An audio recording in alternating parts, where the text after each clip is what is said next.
Assalamualaikum warahmatullahi wabarakatuh. Kami dari kelompok 2, kelas akuntansi syariah 6B. Pada kesempatan kali ini, kami akan membahas mengenai metode dan teknik analisis laporan keuangan. Sebelum masuk ke dalam materi, izinkan kami memperkenalkan anggota kelompok kami. Yang pertama, Muhammad Andre. Yang kedua, Kurnia Wulandari. Ketiga, Ellen Juliana. Keempat, Iftiar Esa Swastika. Kelima, Gus Nuril Arifin. Dan yang keenam, Oktavia Putri Prihastuti. Materi yang pertama yaitu mengenai definisi analisis laporan keuangan. Analisis laporan keuangan adalah suatu proses yang dilakukan untuk menganalisis laporan keuangan dan juga menelaah unsur-unsur lampiran keuangan dengan tujuan untuk dapat memperoleh pemahaman yang tepat. Menurut Munawir tahun 2010, laporan keuangan adalah suatu bentuk pelaporan yang terdiri dari neraca dan perhitungan laba rugi serta pelaporan perubahan ekuitas. Neraca menunjukkan atau menggambarkan jumlah aset, kewajiban, dan ekuitas dari suatu perusahaan tanggal tertentu. Kemudian menurut Muharji tahun 2013, laporan keuangan dapat diibaratkan sebuah peta yang berguna bagi pihak-pihak yang sedang melakukan perjalanan. Dengan melihat pada peta yang ada, maka pihak yang sedang melakukan perjalanan tersebut dapat mencapai tujuan akhir dengan cara yang tepat dan tidak tersesat di tengah jalan. Penggunaan dari laporan keuangan sendiri adalah manajemen, investor, kreditur, dan pemangku kepentingan lainnya yang berhubungan dengan perusahaan. Kemudian menurut standar akuntansi keuangan, laporan keuangan adalah suatu penyajian terstruktur dari posisi keuangan dan kinerja keuangan suatu entitas. Sedangkan pengertian laporan keuangan menurut Harahap, laporan keuangan menggambarkan kondisi keuangan dan hasil usaha suatu perusahaan pada saat tertentu atau jangka waktu tertentu. Berdasarkan pengertian di atas, dapat disimpulkan bahwa laporan keuangan adalah suatu bentuk pelaporan yang merupakan hasil akhir proses akuntansi yang menggambarkan keadaan keuangan suatu perusahaan pada periode tertentu. Laporan keuangan tersebut berguna bagi pihak-pihak yang berkepentingan yang dapat digunakan sebagai alat pengambilan keputusan. Selanjutnya mengenai tujuan analisis laporan keuangan.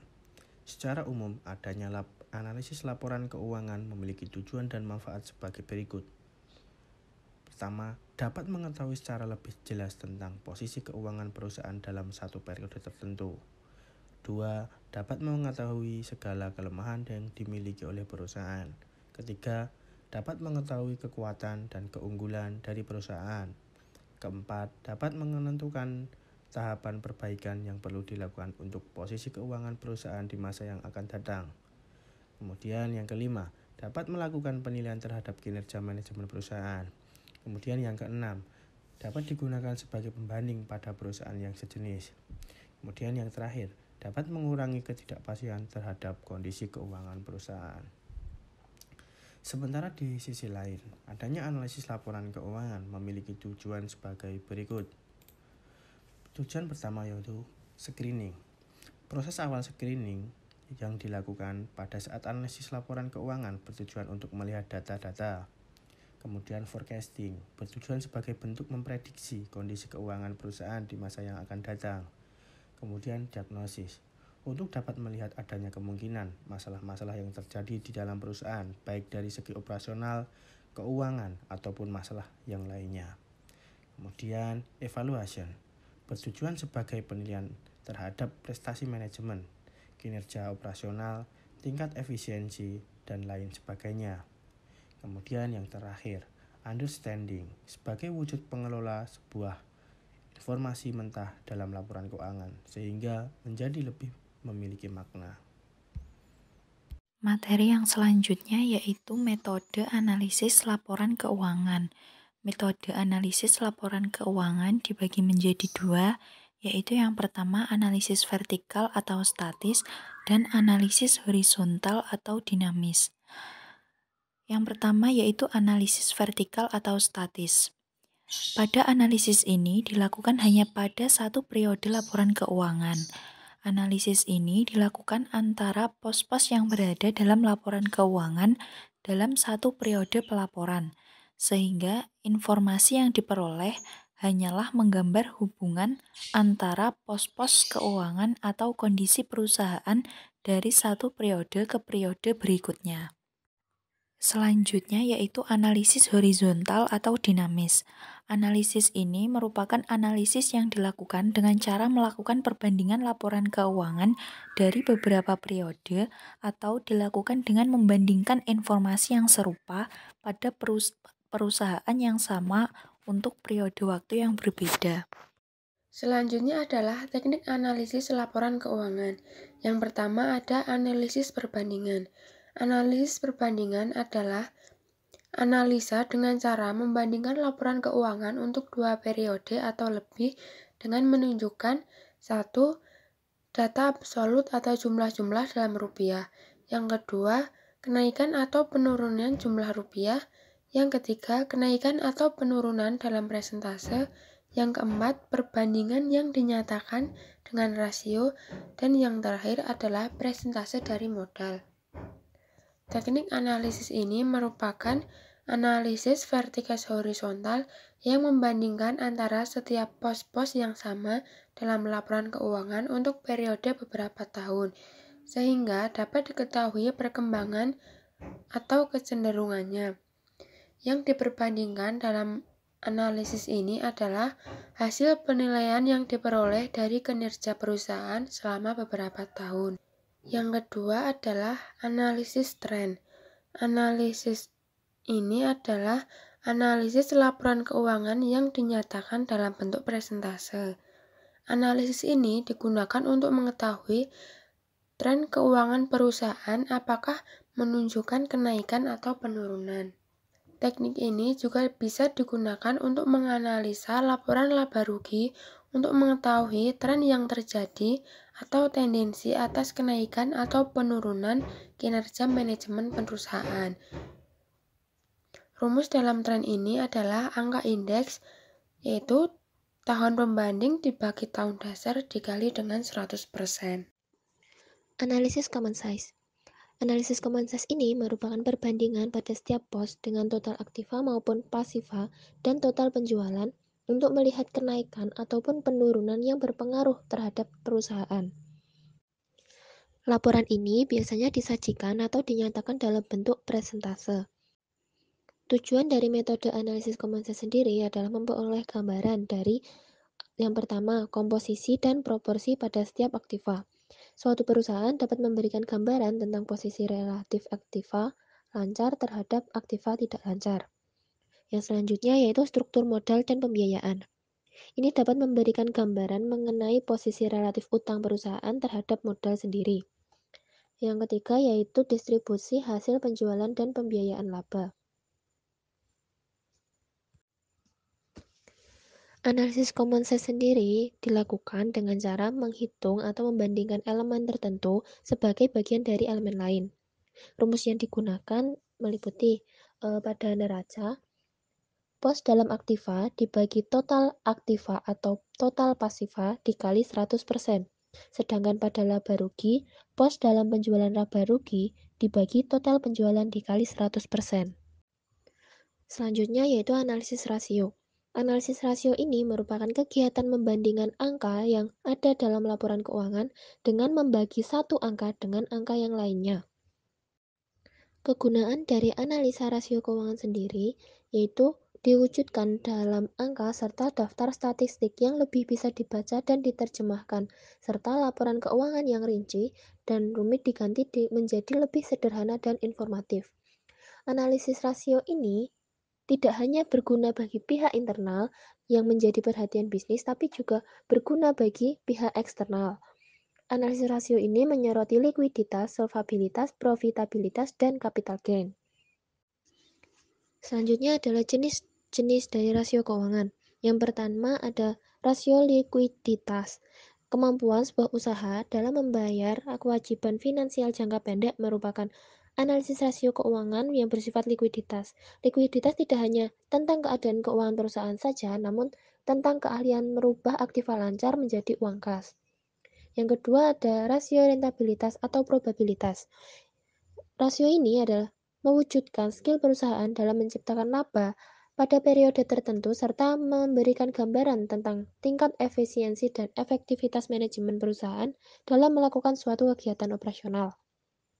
Yang ketiga ada rasio solvabilitas atau leverage ratio.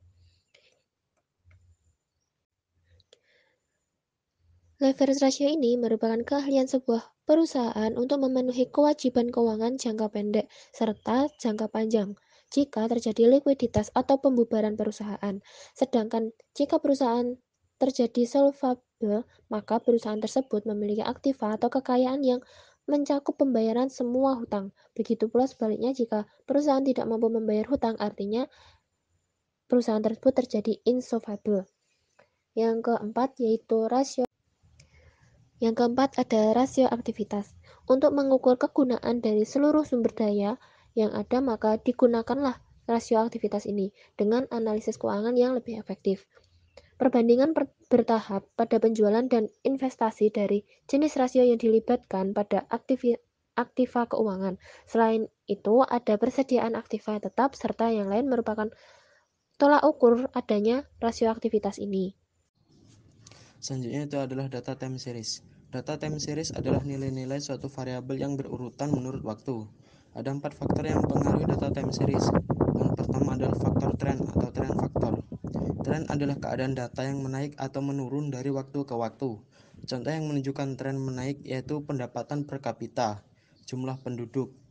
2. Fluktuasi siklis atau cyclical fluctuation adalah variasi siklis muncul ketika data dipengaruhi oleh fluktuasi ekonomi jangka panjang. Variasi siklis ini bisa terulang setelah jangka waktu tertentu. Yang ketiga, variasi musiman. Variasi musiman adalah fluktuasi yang muncul secara reguler setiap tahun, yang biasanya disebabkan oleh iklim, kebiasaan. Contoh yang menunjukkan variasi musiman seperti penjualan pakaian akan meningkat pada saat hari raya, dan penjualan buku dan tas setelah sekolah akan meningkat pada saat awal sekolah. Yang keempat, variasi random atau irregular random influences. Variasi random adalah suatu variasi atau gerakan yang tidak teratur. Variasi ini pada kenyataannya sulit diprediksi. Contoh variasi ini dalam data time series karena adanya perang, bencana alam, dan sebab-sebab unik lainnya yang sulit diduga. Selanjutnya itu adalah analisis break-even.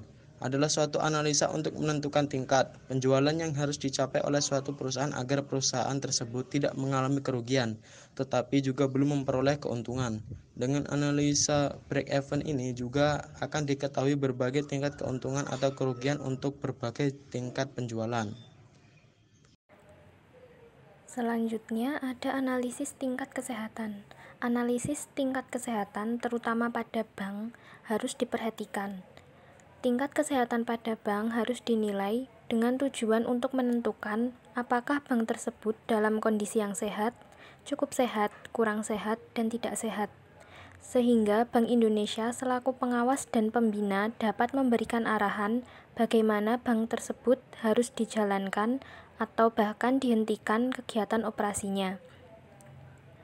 Penilaian kesehatan bank sangat penting untuk menentukan kebijakan-kebijakan guna mempertahankan kelangsungan operasional perusahaan dalam menghadapi persaingan usaha. Yang terakhir yaitu tahapan analisis laporan keuangan. Menurut Prastowo, terdapat berbagai langkah-langkah yang harus ditempuh dalam menganalisis laporan keuangan. Adapun tahapan yang harus dilakukan adalah: pertama, memahami latar belakang data keuangan perusahaan, mencakup pemahaman tentang bidang usaha perusahaan tersebut serta kebijakan akuntansi yang dianut dan diterapkan oleh perusahaan tersebut. Kedua, memahami kondisi-kondisi yang berpengaruh pada perusahaan, mencakup informasi mengenai tren industri, di mana perusahaan beroperasi, perubahan teknologi, perubahan selera konsumen, perubahan faktor-faktor ekonomi, dan perubahan yang terjadi di dalam perusahaan tersebut. Yang ketiga, mempelajari dan mereview laporan keuangan. Yang keempat, yaitu menganalisis laporan keuangan. Selain itu, ada juga tahap-tahap analisis laporan keuangan, yang terdiri dari analisis akuntansi, analisis keuangan, dan analisis prospektif. Yang pertama yaitu analisis akuntansi. Analisis akuntansi merupakan proses mengevaluasi apakah laporan keuangan yang dilakukan oleh perusahaan telah mencerminkan realitas ekonomi yang sebenarnya atau tidak sesuai dengan standar keuangan akuntansi atau SAK. Proses ini dilakukan dengan menganalisis transaksi yang terjadi, kebijakan akuntansi yang digunakan, dan melakukan penyesuaian. Yang kedua yaitu analisis keuangan. Analisis keuangan merupakan tahapan menganalisis posisi dan kinerja keuangan yang telah dicapai perusahaan dan mengevaluasi kinerja perusahaan di masa yang akan datang. Perusahaan melakukan analisis kegiatan operasi, kegiatan investasi, dan pendanaan yang telah dicapai perusahaan. Analisis atas kegiatan operasi dan kegiatan investasi biasanya dilakukan dengan analisis profitabilitas, yaitu evaluasi kemampuan perusahaan dalam menghasilkan laba dari sumber daya yang dimilikinya. Sedangkan kegiatan analisis pendanaan biasanya disebut dengan analisis resiko, yaitu melakukan evaluasi atas kemampuan perusahaan untuk memenuhi komitmennya. Di dalamnya dilakukan juga analisis likuiditas dan solvabilitas. Yang terakhir yaitu analisis prospektif. Analisis terakhir ini adalah analisis prospektif yang merupakan tahapan terakhir dari analisis laporan keuangan. Analisis ini terdiri dari dua bagian, yaitu peramalan dan penilaian.